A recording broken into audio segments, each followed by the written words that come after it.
Olá pessoal, sejam bem-vindos a mais um vídeo aqui no meu canal e nessa aula de hoje nós vamos ver dimensionamento de canais abertos. Então a gente vai ver um passo a passo de como fazer as verificações para canais abertos. Então a gente vai ver um dimensionamento hidráulico desses canais, tá bom? Então sejam bem-vindos todos, boa noite para vocês, espero que vocês estejam bem. Mais um vídeo aqui no canal, mais uma aula que a toda quinta-feira nós temos o nosso encontro aqui às 8 horas da noite, com essa aula mais técnica, e às terças-feiras nós temos um encontro também às 8 horas da noite, com um bate-papo com um profissional que atua na área, ok? Se você ainda não ouviu o último episódio desse podcast, que foi ao ar na última terça-feira, vai no meu canal depois desse vídeo, né? Depois você entra no meu canal depois desse vídeo e assista lá então a gravação. A gente convidou um profissional que atua na parte de mineração, projetos de mineração, e foi bem bacana o bate-papo, tá bom? E na próxima terça-feira nós temos mais um convidado especial para fazer um bate-papo com a gente, no nosso episódio, se não me engano, número 10 desse podcast sobre as águas, tá certo? Vou dividir a minha tela aqui com vocês, a gente iniciar. Então, pessoal, o tema de hoje vai ser voltado a dimensionamento hidráulico de canais abertos. Então a gente vai ver algumas verificações aqui dentro desse vídeo, dentro desses 60 minutos ou um pouquinho menos, um pouquinho mais que a gente vai ter nessa aula, ok? Vamos iniciar aqui então. Antes de tudo eu vou me apresentar para vocês, talvez alguns estejam vendo aí a primeira vez aqui o vídeo no canal, então sejam bem-vindos. Meu nome é José Costa, sou engenheiro civil, sou mestre de recursos hídricos, energéticos e ambientais pela Unicamp, atuo numa multinacional italiana há mais de 12 anos, sou casado, sou pai do Davi, pai do Isaac, e o meu trabalho na internet é fazer com que você domine a hidrologia de forma brutalmente didática e aumente a sua renda. Então essas disciplinas de águas, hidrologia, hidráulica, drenagem, né, são disciplinas que quando a gente sai da faculdade a gente sai com uma visão ainda manca, né, com pouco material, com pouca experiência. Então esse canal visa auxiliar você, trazer mais clareza, trazer mais informação, abrir mais as informações de mercado para que você possa entender todo esse passo a passo, todos os métodos necessários, né, para fazer as verificações, dimensionamentos, e que você consiga então dominar isso de uma forma brutalmente didática, ou seja, sem aqueles rodeios, sem aquela informação turva, sem faltar informação, tá bom? Então, de uma forma clara que você realmente aprenda e possa replicar na sua vida e com isso aumentar sua renda, conseguir mais oportunidades, ampliar o seu leque de atuação, etc. Ok? Bom, antes da gente começar também, pessoal, deixa o seu like nesse vídeo se você gosta de temas como esses, né, de hidrologia, hidráulica, drenagem, já deixa o seu like. Quando você dá curtir, né, dá o seu curtir no vídeo, o algoritmo do YouTube ele entende que esse vídeo é mais relevante e distribui para outras pessoas, outros profissionais, estudantes que também têm interesse nesse tipo de material. Então é uma forma de você patrocinar esse material para que cheguem mais pessoas de uma forma gratuita. Deixa o seu like e a plataforma já vai fazer o trabalho dela, tá?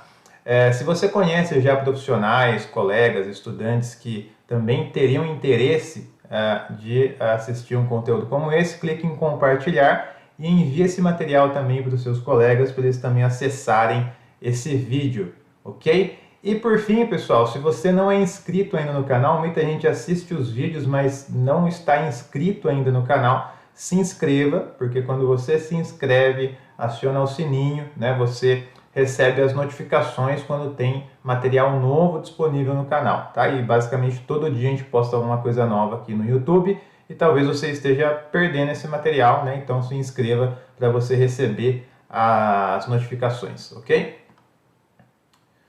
Bom, pessoal, essas aulas aqui que eu estou ministrando no meu canal do YouTube, elas fazem parte de um guarda-chuva maior, vamos colocar assim, que é o projeto de Hidrologia Básica para Engenheiros e Aspirantes, tá? Então tem um treinamento online que se chama HBA, né, que é o Hidrologia Básica para Engenheiros e Aspirantes, onde esse treinamento nós temos lá uma carga horária bastante pesada e a gente vê de uma forma bastante detalhada todo o processo de hidrologia, métodos necessários para você atuar na área, tá? Então nós temos esse treinamento, nós temos as aulas gratuitas, nós temos as planilhas, nós temos os PDFs e essa nós temos o site, o blog, né? Então esse projeto acaba englobando várias facetas, várias etapas aí, todas elas tentando promover cada vez mais essa área para que você tenha mais acesso a essa informação e consiga se desenvolver, certo? Então, pessoal, os tópicos de hoje, né, para a gente dar uma contextualização inicial na questão de dimensionamento de canais, a gente vai passar um pouco por macrodrenagem, dar uma pincelada rápida também sobre os canais abertos em si, o escoamento permanente uniforme, né, que é bastante considerado aí para mim para cálculo de canais, e por fim a gente vai fazer um exemplo então de cálculo hidráulico, fazendo um passo a passo aí com vocês, certo? Bom, primeira etapa então de macrodrenagem. Então, pessoal, recapitulando um pouco do que a gente viu na graduação, ainda se você está fazendo graduação, talvez já tenha visto também, talvez não, né? Mas aqui nós temos uma bacia hidrográfica, né? Então vou tentar desenhar aqui um contorno desse desenho em perspectiva, né? Então teria uma bacia hidrográfica dividida mais ou menos aqui. Então o que estiver chovendo aqui nessa área, né, ela vai escoar para o sistema de drenagem natural dessa área. O que estiver chovendo nessa outra área, ela vai escoar para um outro sistema de drenagem, para um outro talveg. Então o que é importante a gente ter em mente aqui? Os talvegs, que são os pontos mais baixos, aqui onde a água vai ter o maior acúmulo, né, e o seu escoamento. Os divisores de água, que essa linha vermelha que eu tentei desenhar aqui, onde divide uma bacia da bacia vizinha, e o exutório, que é o ponto aqui de estudo. Por exemplo, vou fazer uma ponte aqui, ó, justamente nesse retângulo. Então esse daqui vai ser o meu exutório, e eu vou calcular qual é a vazão de projeto que vai passar por esse exutório, que vai chegar nesse exutório, que vai passar por essa futura ponte, tá? E com isso a gente faz o dimensionamento hidráulico dessa ponte, ok? Então esses três passos aqui que compõem aqui a nossa bacia hidrográfica, a gente tem que deixar bem fresco aí na nossa cabeça, né? Bem assim atualizado mesmo, para a gente a partir daqui evoluir para os outros passos aqui dessa aula, ok? Então só recapitulando aqui o conceito da bacia hidrográfica e esses pontos aqui, esses objetos que a gente tem dentro da bacia, talveg, divisor e exutório, para a gente entender que numa bacia hidrográfica nós já temos uma drenagem natural, vamos colocar assim, nós já temos uma macro drenagem, né? Então essa é uma área que vai ser drenada naturalmente pelos talvegs, os rios, cursos d'água, etc. O que acontece, pessoal? Dentro da bacia hidrográfica, ela acaba sendo impactada por esse ciclo hidrológico, né? Que também é bem básico na hidrologia. Recapitulando com vocês, como é um ciclo, nós não temos começo, não temos meio, não temos fim, né? É um ciclo. Mas vamos tentar aí, colocar um pouco de ordem, né? Nesse ciclo. Então vamos colocar uma sequência, pelo menos, iniciando pela precipitação, né? Então nós temos a chuva incidindo sobre a bacia hidrográfica. Parte dessa chuva vai ser interceptada pelas folhagens, né? Ou seja, nós vamos ter ali áreas verdes, áreas de floresta, né? Áreas com árvores. Então, quando chover sobre essa área, parte dessa chuva já vai ficar retida ali nas folhagens, como se fosse micro reservatórios. Imagine uma folhinha com um pouquinho de água, outra folhinha com um pouquinho de água e outras milhares de folhinhas também com um pouquinho de água que não caiu no solo, que não contribuiu para o escoamento, né? Então, como se fosse micro reservatórios, né? Nós temos também já nessa queda, pessoal, a evaporação parcial dessa chuva, né? Quando também nós temos áreas maiores, né, de lâmina d'água, como lagos, reservatórios, nós temos um efeito de evaporação também bastante interessante. Das folhagens, evapotranspiração, que é utilizado por essa área verde. Parte da água vai infiltrar no solo, né, principalmente se o solo for mais granular, mais permeável, né, uma taxa maior de infiltração. E por fim, tudo que sobra, né, desse processo todo vai ser o nosso escoamento superficial direto. E esse escoamento superficial direto vai ser conduzido por essa rede de macrodrenagem natural, né, da nossa bacia, ok? Então isso já acontece naturalmente. Se a gente for imaginar intervenção zero humana, isso já ia acontecer: precipitação, interceptação, evaporação, infiltração e escoamento, tá?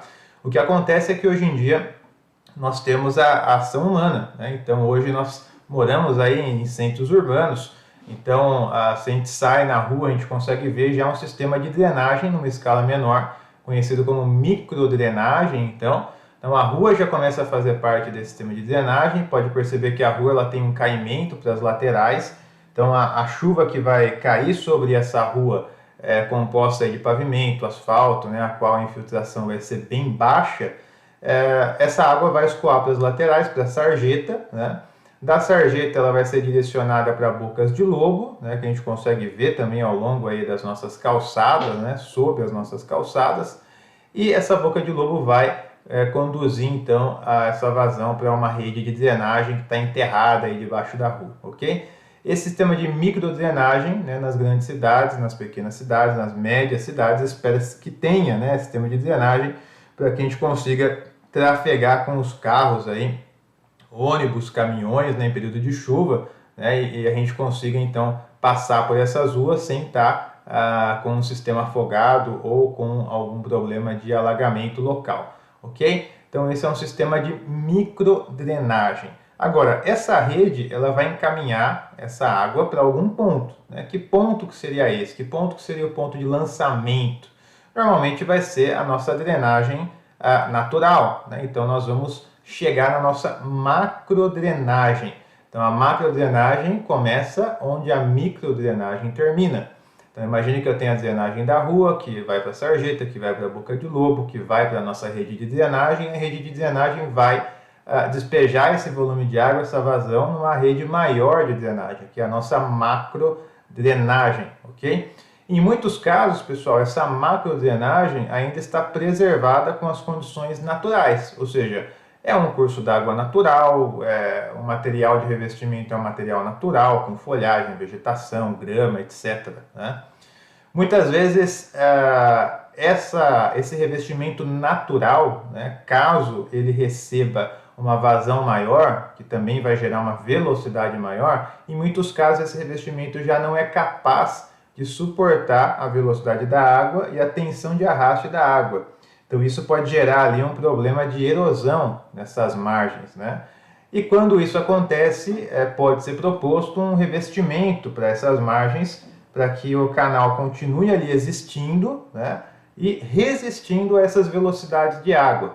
Tá? Muitas vezes essa drenagem acaba sendo alargada, né, seja num ponto mais urbano, onde houve uma impermeabilização da área muito grande, a vazão aumenta, então a calha natural já não suporta. Muitas vezes é feito um trabalho de alargamento, aumento dessa calha, desassoreamento, né? Então aí nós estamos entrando já nessa janela de macrodrenagem, que muitas vezes acaba sendo um trecho de canal, né? Ou seja, uma macrodrenagem natural, caso ela não suporte, caso seja feito algum projeto para alargar, para revestir, acaba se tornando aí então uma canalização, ok? Então, pessoal, hoje o que acontece na prática é muito desse cenário, né, no nosso território brasileiro. Nós temos aqui o nosso curso d'água. Esse curso d'água ele tem um leito menor, onde a água fica mais constante, né? Ele tem um leito normal, onde a água pode subir e atingir essa margem, e ele tem uma planície de inundação, onde chega aqui numa área muito maior e também para um TR também bem maior, ok? O que acontece hoje em dia é que as nossas planícies de inundação, elas estão bastante urbanizadas, está cheio de casinhas, cheio de arruamento, né, edificações. Então, quando o rio sobe, que já era algo natural, ele começa a atingir então esses pontos aqui laterais da sociedade, né, que se aproximou aqui do curso d'água. Esse é um processo que foi bastante natural do Brasil, porque a população precisava da água para sobreviver e se desenvolver, então foi crescendo perto da água, né, perto dos cursos, né, perto do recurso hídrico. Só que aconteceu em muitos casos um crescimento desordenado, então está tão próximo, né, que já está na várzea, já está na planície de inundação. Então aquela subida natural do rio já começa a impactar parte da população. Além do que, né, nós temos um processo de impermeabilização muito forte nas últimas décadas em diversos centros urbanos. E a gente sabe que quanto mais área cinza e menos área verde, né, menor vai ser a infiltração, porque a chuva vai infiltrar mais na grama ou no concreto? Na grama, né? Então, quanto mais área cinza, menor a infiltração e maior o escoamento. Então, em muitos casos, esses cursos d'água já estão recebendo uma vazão maior, né? Então nós temos essa problemática hoje em diversas cidades, né? Bom, falando um pouco do escoamento permanente uniforme, é um escoamento que é bastante utilizado para canais, principalmente em análises mais simplificadas. Por quê? Nós temos uma consideração de que a declividade do meu fundo, né, da canalização, ela tem a mesma declividade da lâmina d'água e tem a mesma declividade da linha de energia, tá, desse canal. Então, é uma simplificação matemática, conhecida aqui como escoamento permanente uniforme, que é utilizada para a gente fazer os cálculos, então, dessas seções hidráulicas de canal, ok? Fora esse tipo de escoamento, nós temos aqui também o escoamento gradualmente variado, né, que nós já usamos outros métodos para calcular essa lâmina d'água e velocidade nesse ponto. E temos também o escoamento bruscamente variado, com a formação de ressaltos, que nós utilizamos também outros métodos, ok? Então, o que nós vamos ver aqui nos próximos slides se aplica a essa faixa do escoamento permanente uniforme, certo? Além disso, pessoal, nós temos também casos de canais, né, com degraus de dissipação, escadas dissipadoras em escala macro também, né, onde o escoamento acaba sendo diferente, conhecido como escoamento nipple flow, skimming flow, né? Então, nós temos outros métodos também para serem aplicados. Existe até vídeos aqui no meu canal também falando como calcular escadas dissipadoras em nipple flow, skimming flow, o que é cada método, o que é cada tipo de escoamento, tá? Então, nós temos também vídeos voltados a esses temas específicos, ok? Depois você pode visitar aqui os vídeos do canal e você vai encontrar aí pelo menos uns 5 vídeos de escada aí, provavelmente, aqui no canal, beleza? Bom, vamos para o exemplo prático, então. Nós vamos fazer aqui um cálculo hidráulico passo a passo, né?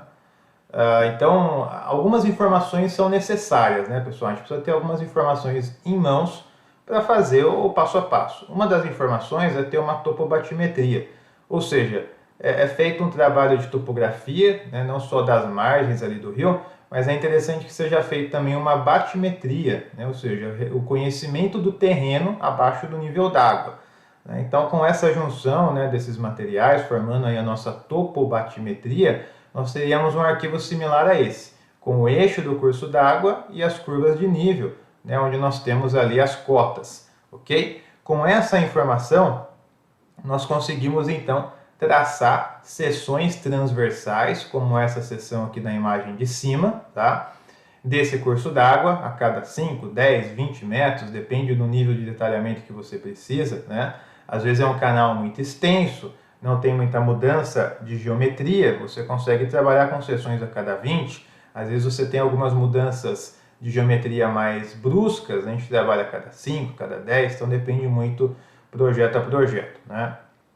Bom, dentro dessa geometria, né, transversal que a gente retirou aí da seção topobatimétrica, a gente já consegue visualizar uma possível seção hidráulica de canal, tá? Então perceba que na imagem de baixo eu já tenho uma seção com 2 de altura por 8 de largura. E aí para cada projeto, cada tipo de canal, cada aplicação, nós teremos muitas variáveis, né? Como de espaço, limitação do terreno. Aqui, por exemplo, eu poderia ter uma via, né? Uma avenida, poderia ter casas, né? Então tem uma limitação de espaço, não tem. Então, nós, olhando todas essas variáveis, conseguimos então imaginar, inicialmente pelo menos, um esboço de uma possível seção hidráulica do canal. Pode ser que seja uma seção mais alta, com 2,5 de altura, né? Talvez ali a cota D, talvez uma seção mais baixa já seja suficiente. Então, a gente pode mexer nessa seção conforme a análise hidráulica, mas a gente tem que dar um pontapé inicial, tá? Então, o pontapé inicial, baseado nas seções topobatimétricas, seria uma seção similar a essa seção que está aqui embaixo. 8 metros de largura por 2 de altura, ok? Então, a gente vai partir aqui desse ponto inicial com essa seção estimada. Bom, além da topobatimetria, nós precisamos também ter a vazão de projeto, né? Então, essa etapa hidrológica tem que estar já concretizada, né? Então, a delimitação de bacia hidrográfica, a delimitação de talveg, a delimitação de tipo de uso de solo, se vai usar o método do CN, se vai usar o método racional, se for uma área pequena, Então, assim, toda essa etapa hidrológica, de cálculo hidrológico para vazão de projeto, tem que ser já vencida para a gente entrar nessa parte do dimensionamento hidráulico de canal, ok? Então, pessoal, o que acontece?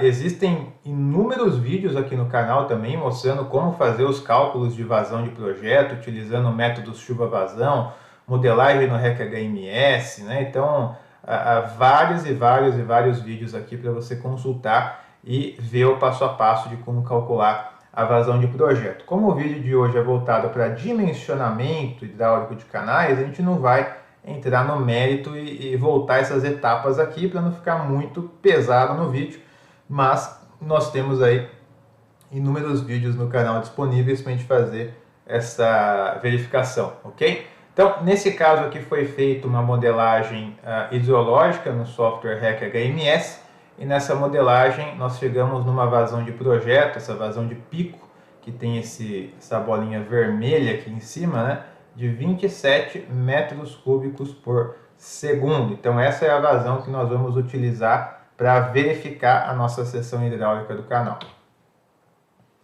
Bom, então olha só, a gente tem aquela seção que eu tinha mostrado para vocês de 2x8, baseado ali na nossa seção topobatimétrica, e nós temos então a nossa área molhada, tá? O cálculo da área molhada. Bom, pessoal, aqui entra um ponto muito importante, tá? Eu não sei qual vai ser a minha lâmina d'água, ok? Eu sei que eu estou chutando uma seção inicial, eu sei a minha vazão, mas eu não sei qual a lâmina d'água que eu vou ter na seção desse canal. Então, inicialmente, eu estou estimando que a minha lâmina d'água também é de 2 metros, né? Que meu canal está totalmente cheio, tá? Depois a gente pode otimizar isso mais para frente, tá? Ou talvez nem os 2 metros dê para veicular aquela vazão, talvez tenha que aumentar essa seção do canal, mas a gente vai construindo isso no cálculo, ok? Então, para a gente não ficar preso nessa etapa inicial, a gente já deu um pontapé aqui desse HTR, dessa altura aí para esse tempo de retorno da vazão de projeto, de 2 metros, né, de altura e 8 metros de base, que é a largura do canal, tá? Então aí não tem muita novidade, a gente já viu essa seção nos slides anteriores, ok? Então, como essa seção aqui é uma seção basicamente retangular, tem um pouquinho de inclinação ali pelo revestimento, né? Mas vamos considerar uma seção retangular, a mudança vai ser muito pequena ali na área. Estou considerando então 8 vezes 2, né, que é a base vezes a altura, está dando 16 metros quadrados, ok? De área molhada. Próximo passo é calcular o perímetro molhado. O que é o perímetro molhado? É o comprimento dessa linha grossa vermelha que eu tenho no desenho, né? Então a margem esquerda mais a margem direita, né? Então estou colocando 2 vezes o H, né, que é a margem esquerda mais a direita, mais a minha base, né, que é 8 metros. Tá? Então eu tenho aqui, deixa eu pegar o marca-texto aqui, marca-texto, eu tenho a minha base, né, 8, mais 2 vezes, porque a margem esquerda e direita, a altura. Ok? Então eu tenho um perímetro hidráulico de 12 metros, certo? Próximo passo, pessoal, é calcular o raio hidráulico. E o raio hidráulico é a relação da área molhada pelo perímetro hidráulico, ok? Perímetro molhado também conhecido como perímetro hidráulico, ok?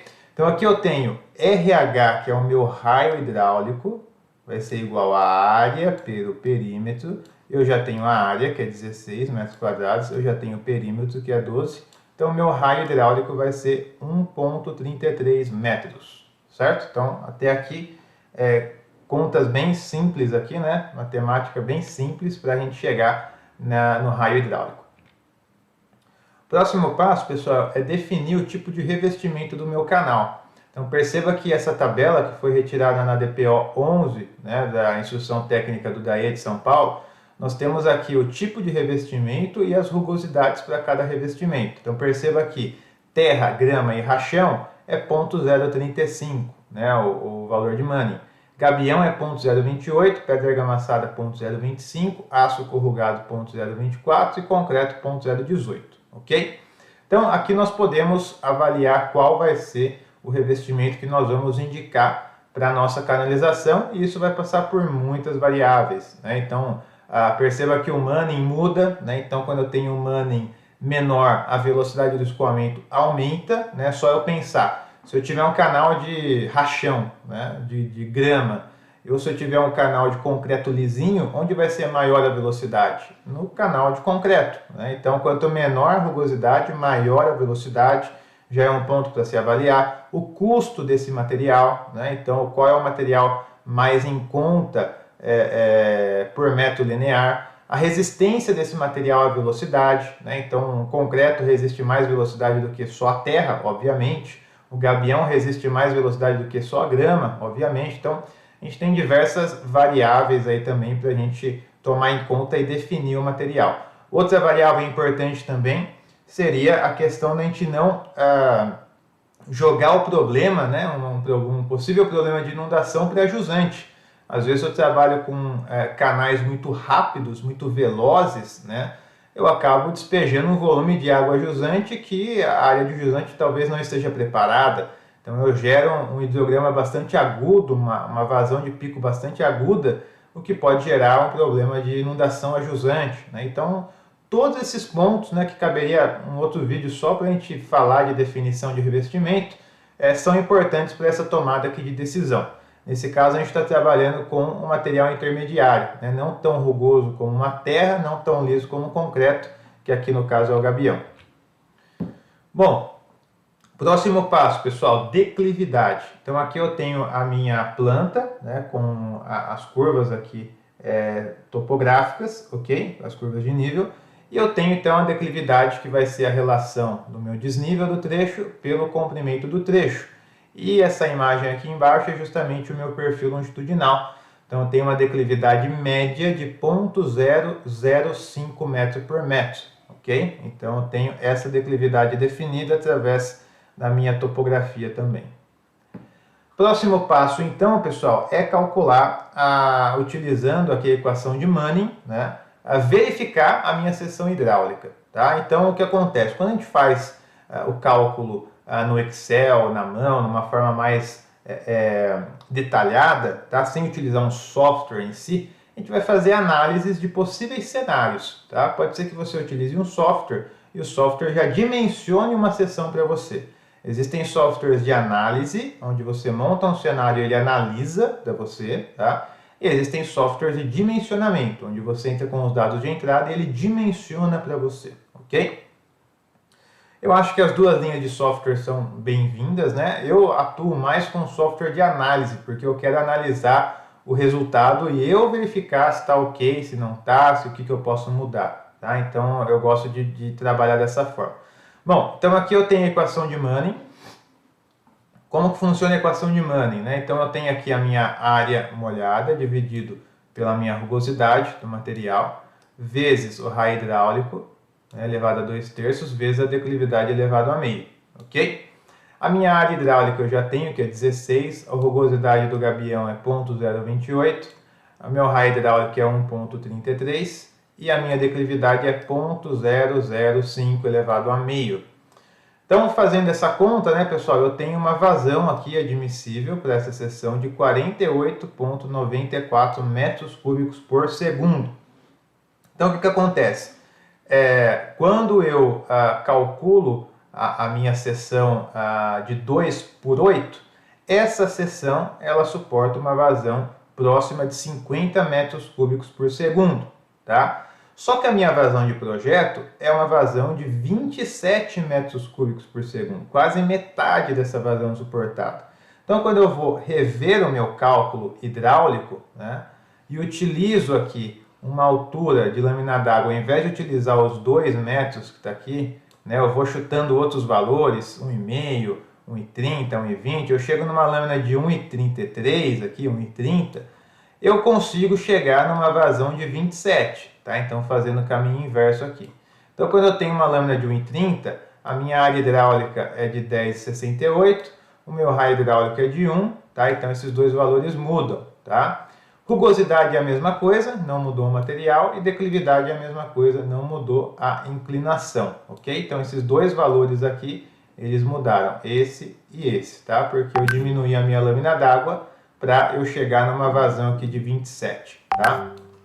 Então se eu tiver esse canal veiculando uma vazão de 27 metros cúbicos por segundo, que é a minha vazão de projeto, tá? Então eu teria uma lâmina d'água de 1,33 metros, tá? Então essa é a seção mais real aqui que eu tenho, né? Porque para eu ter uma lâmina de 2 metros, eu teria que ter uma vazão de 48, né? Mas a minha vazão de projeto é de 27, logo a minha lâmina vai ser de 1,33 metros, ok?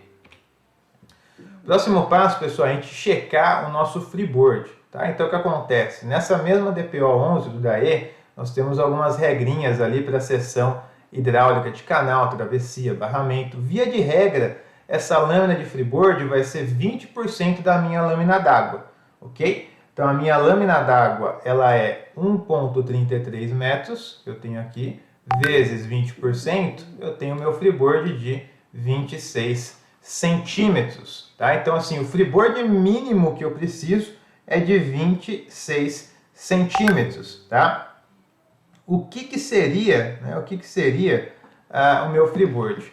É basicamente a diferença da minha lâmina d'água até o topo do meu canal. Então esse meu delta aqui, ó, colocar esse meu delta Y, né, seria o meu freeboard, a segurança do meu canal, tá? Então eu não posso trabalhar com o canal, né, e simular a lâmina d'água até o topo do canal, né? Eu preciso ter a lâmina d'água, um espaço vertical que é o freeboard, essa segurança, depois o topo do canal. Às vezes eu pego um trecho em curva do canal, onde eu tenho sobreelevação na margem externa, né? Então isso pode jogar água para fora do canal, se ele tiver com água até o topo. Às vezes eu tenho ação de vento, pode gerar pequenas ondinhas, pode jogar água para fora do canal, numa seção crítica. Então eu preciso ter o meu freeboard, né, essa borda de segurança.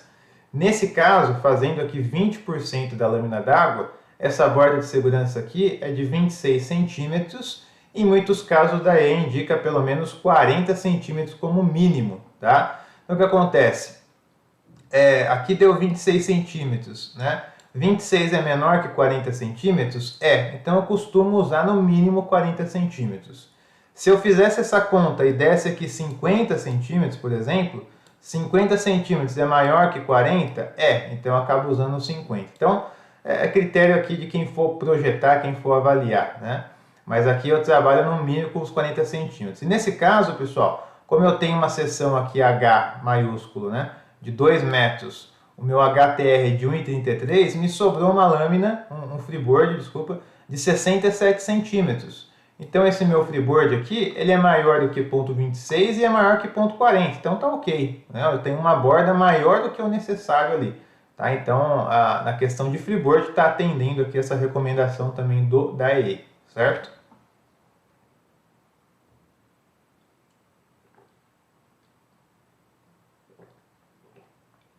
Próximo passo, pessoal, é a gente calcular a velocidade. Então utilizando aqui a equação da continuidade, velocidade vai ser a vazão dividido pela área. A vazão é 27. A área hidráulica para a lâmina de 1,33 é 10,68. Então a velocidade vai ser 2,53 metros por segundo. Olha só, essa tabela também é extraída da DPO do DAE, né, DPO 11, instrução técnica. Nós temos as velocidades máximas para cada tipo de revestimento. E o gabião se enquadra em 2,5 metros por segundo. Isso daqui, pessoal, é bastante discutível, né? Porque existem ensaios de gabião onde comprovam que ele resiste velocidades superiores, né? Mas pela tabela do DAE, né, nós temos aqui 2,50 como velocidade máxima, tá? Se a gente for pegar outras tabelas, né, no caso do Rio Águas no Rio, Sudecap em Minas, né, do INER, tem algumas pequenas variações nesses limites, né? Mas se for seguir aqui a tabela do DAE, seria 2,50. A nossa velocidade calculada é de 2,53, então tá dentro ali, né? Passou 0,03, né? Que é quase nada, né? Então estaria passando aqui no critério de velocidade também. Próximo passo, pessoal, o que também é bastante comum de ser avaliado, principalmente para revestimentos constituídos de material pétreo, né? Como é o gabião, como é o enrocamento, né? Material pétreo, é avaliar essa seção pelo critério de Lencastre, né, que é o critério de tensão de arraste, tensão trativa, que é a força que a água está fazendo para deslocar aqueles diâmetros de pedra para jusante, tá? Então, pela tensão de arraste, fazendo análise desse trecho central, aqui onde está essa mancha, né, onde nós teremos esse diagrama de tensão, eu tenho essa equação aqui, né? Então, a minha tensão atuante da água vai ser peso específico da água vezes raio hidráulico vezes declividade do canal, tá? Então, peso específico aqui, 1000 kg por metro cúbico, raio hidráulico é 1, declividade é 0,005, tá? Transformando já para Newton por metro quadrado, eu teria 50 Newton por metro quadrado, né, de tensão de arraste atuante da água nessa parte aí central, ok? Agora, quanto o material suportaria? Né? Então, eu tenho aqui essa outra equação que é a tensão admissível. Aqui eu tenho o peso específico da pedra, né, do rachão que vai dentro do gabião, o peso específico da água, diâmetro médio da pedra, tá? E o coeficiente de Schultz. Então, vamos lá. O peso específico, pegar a canetinha aqui, da minha pedra vai ser 2,6 tonelada força por metro cúbico, tá? Mais ou menos aqui vai ser o peso do rachão, das rochas que são extraídas aí o rachão. Pode variar um pouco, 2,4, 2,5, 2,6, né? Depende se for um basalto, se for outro tipo de rocha, né? Agora, peso específico da água vai ser lá 1, né, ou na unidade aqui de quilograma 1000, né? O diâmetro médio não vai variar muito, vai ser 0,11, 0,12 também metros. E esse coeficiente de Schultz é o que daria início ao movimento da pedra. Então ele só é extraído de ensaios, né? Então para os gabiões, por exemplo, enrocamentos, existem ensaios onde para o gabião, né, esse coeficiente aí é próximo de 0,14, né? Então imagine que eu estou fazendo uma força aqui na minha pedra. A partir do momento que ela deslocou, eu venci o coeficiente de Schultz, né? Então, esse coeficiente é retirado dos ensaios de laboratório. E nesse caso, para o gabião, o valor é 0,14, tá bom? Então, nós temos aqui essa equação montada e a minha tensão admissível é de 268. A água está gerando um esforço de 50 e o material resiste 268. Então, ok, né? Aqui também está passando pelo critério de tensão. Próximo passo, pessoal, é verificar a nossa velocidade residual. O que é a velocidade residual? Tá? Ela precisa ser verificada também para materiais pétreos, enrocamento, né? Rachão, gabião, né? Então, são materiais porosos, onde o escoamento aqui principal, ele pode também infiltrar aqui entre as pedras e sair no contato com o solo aqui embaixo com uma velocidade conhecida como velocidade residual. Essa velocidade residual não pode ser muito alta, senão ela pode deslocar as partículas de solo que estão debaixo do revestimento. Aí eu teria um problema de erosão mesmo com o revestimento, então não funcionou, certo? Então a gente tem que verificar esse ponto também. Como que a gente verifica? Nós temos essa equação aqui que leva em consideração a rugosidade do fundo, tá? Esse NF. Ou seja, debaixo do meu revestimento é areia, argila, é pedregulho, qual que é a rugosidade desse material? Tem o diâmetro médio aqui da pedra de enchimento, né, do gabião, e tem a declividade, tá? Então são as minhas variáveis, eu vou substituir os valores. Então vai ser um material com uma rugosidade de fundo de 0,02, tá? Uma argila. Eu tenho o meu diâmetro médio de preenchimento aqui da pedra de 0,12 e a minha declividade 0,005, ok? Tudo isso aqui dividido por 3 quando eu indico esse filtro geotêxtil aqui, ó, tá? Fazer uma camadinha vermelha, que é um filtro geotêxtil que sempre é indicado no contato do material pétreo com o solo, né? Então, gabião com o solo, filtro geotêxtil, enrocamento com o solo, filtro geotêxtil, rachão com o solo, né? Então, sempre é indicado porque nós temos uma diferença de porosidade muito grande, né? Do rachão com o solo. Então, o filtro geotêxtil faz com que a água passe, mas o solo fique retido, ok? Então, essa daqui é uma equação já considerando a atuação aqui do filtro geotêxtil. Então, a velocidade residual, que está passando debaixo ali do revestimento, é de 0,18 metros por segundo, bem baixa, ok? Quanto o meu solo suporta agora? A minha argila da fundação suporta? Tem esse outro gráfico aqui do Schultz 59, que retirei aqui do manual do Macro Studio, que é um software para verificação hidráulica. Então, se eu tiver uma argila compacta, né, pegando aqui do compacto para a curva da argila, rebatendo aqui embaixo, a velocidade admissível é de 1,05 metros por segundo. Então o que acontece, pessoal? Se a minha velocidade admissível, né, da minha argila for maior do que a velocidade residual, tá ok também, né? Eu tenho aqui 1,05 contra 0,018. Então tá passando com uma certa folga aqui também. Então com isso a gente consegue checar também essa velocidade residual, ok? Antes de passar aqui esses slides, eu quero mostrar para vocês também essa planilha que eu montei, que eu vou disponibilizar na plataforma do HBA também para vocês, onde eu tenho aqui o cálculo hidráulico, né? Então eu tenho algumas informações de entrada, como vazão, largura, rugosidade do material de fundo, diâmetro médio do material de preenchimento, declividade, né? Então tem essas informações aqui de entrada e depois ele já calcula aqui para a gente, né, tanto a altura da lâmina d'água, a área molhada, perímetro molhado, raio hidráulico, já calcula aqui a vazão, né? Se essa vazão for maior do que a vazão de projeto, ela fica verde, se ela for menor, ela fica vermelha, né? A velocidade média também aqui, se ela ficar verde, né, que está passando, né, pelo menos não está extrapolando muito aquela tabela de 2,5.